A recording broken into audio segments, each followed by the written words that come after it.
حضور سجدہ کرتا ہے،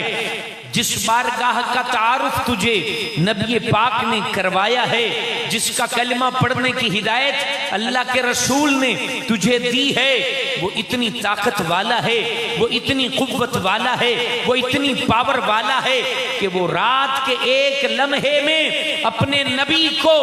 مکے سے بیت المقدس اور پھر وہاں سے عرش سے آگے تک کی سیر کرا سکتا ہے۔ تو اے بندے، وہ تیرا غم بھی دور کر سکتا ہے، وہ تیرا دکھ بھی دور کر سکتا ہے، وہ تیری اجڑی بستی کو بھی آباد کر سکتا ہے، وہ تیری پشیمانی کو خوشیوں میں بدل سکتا ہے، وہ تیرے دکھوں کو سکھ میں بدل سکتا ہے۔ کیوں بھٹکتا ہے ادھر ادھر؟ آ رب کے دربار میں آ نا، آ اللہ کی مسجد میں آ، اللہ سے پیار کر، اللہ سے لو لگا کہ تیرا اللہ اتنی طاقتوں والا ہے کہ وہ لمحوں میں اپنے محبوب کو عرش سے آگے پہنچا سکتا ہے، ان کو جنت بھی دکھا سکتا ہے، ان کو آسمانوں کی سیر بھی کروا سکتا ہے، اور اس کے بعد انہیں دوبارہ مکے پہنچا سکتا ہے۔ تو اس کے ماننے والے امتی کو ایک لمحے میں دکھوں سے باہر بھی نکال سکتا ہے۔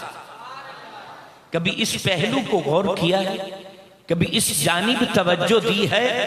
اپنی ریسورسز پر اعتماد کرنے والا انسان، اپنے مال پر یقین کرنے والا بندہ کہ میں اپنے مال سے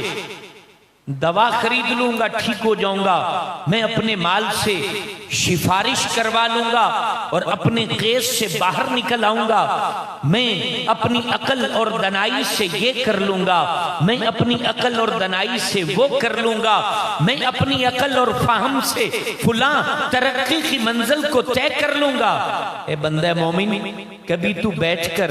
اللہ سے یہ کہا ہے، اے میرے نبی کو معراج کروانے والے، اے میرے نبی سے ہم کلام ہونے والے، اے میرے پیارے نبی علیہ السلام کو دیدار کروانے والے، میرے پیارے نبی کو اپنی قدرت کے نظارے دکھانے والے، اللہ میں تیرا بندہ کمزور ہوں، میرے پاس کوئی اختیار نہیں ہے، طاقتیں تیرے پاس ہیں، خوبیاں تیرے پاس ہیں، پاور تیرے پاس ہے، سب کچھ تیرے پاس ہے، میری عقل کی ڈور تیرے پاس ہے، میری سانس کی مالا تیرے پاس ہے، مولا میرا دن کا اٹھ وہ تیرے قبضے میں ہے، میری رات کا جو ہے وہ بچھونا اوڑنا وہ تیرے قبضے میں ہے، میری زندگی کی تمام تر خوشیاں وہ تیرے قبضہ قدرت میں ہیں، میرے غموں کا مداوا بھی تیرے پاس ہے، میری بیماری کی شفا بھی تیرے پاس ہے۔ اے اللہ، میرے پاس کچھ نہیں ہے، میری بیماریوں کو تو ہی ٹھیک کر سکتا ہے،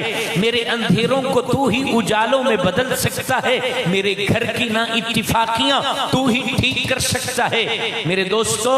میری مائیں بہنیں اگر سن رہی ہیں تو وہ بھی، اور میرے بھائیوں، بندوں پر اعتماد کرنے والوں، دوستوں پر اعتماد اور بھروسہ کرنے والوں، تعویذ گنڈے پر بھروسہ کرنے والوں، تعویذ جو اللہ کے نام سے لکھا جائے وہ درست ہے، لیکن بھروسے کی بات کر رہا ہوں۔ کبھی دنیا سے ہاتھ اٹھا کر اللہ پر بھی بھروسہ کر کے دیکھ، اللہ پر بھروسہ کر کے دیکھ، اللہ کی طاقت پر بھروسہ کر کے دیکھ، اللہ کی قوت پر بھروسہ کر کے دیکھ، اللہ کی پاور پر بھروسہ کر کے دیکھ، جو تیرے نبی نے تجھے سکھایا ہے، تیرے محبوب نے تجھے سکھایا ہے، تیرے پیارے نبی نے جس در پر تجھے بیٹھنے کی تلقین کی ہے۔ آج معراج کا پہلا سبق یہاں سے سیکھ کر جا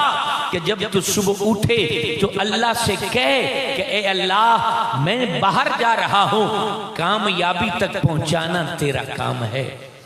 اے اللہ، کاروبار کو شروع میں نے اپنی حیثیت سے کیا ہے، اس کو کامیابی کی منزلوں تک پہنچانا تیرا کام ہے۔ مولا، تو چاہے گا تو میں کامیاب ہوں گا۔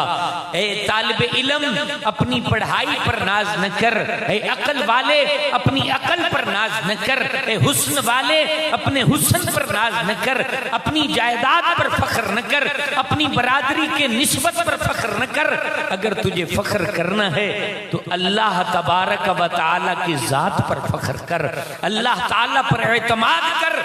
تیرے پیارے محبوب علیہ السلام یہی تعلیم دیتے ہیں وَمَن يَتَوَكَّلْ عَلَى اللَّهِ فَهُوَ حَسْبُهُ، جس نے اللہ پر بھروسہ کر لیا خدا کی قسم پھر اللہ اس کے دکھوں میں اسے کافی ہو جاتا ہے۔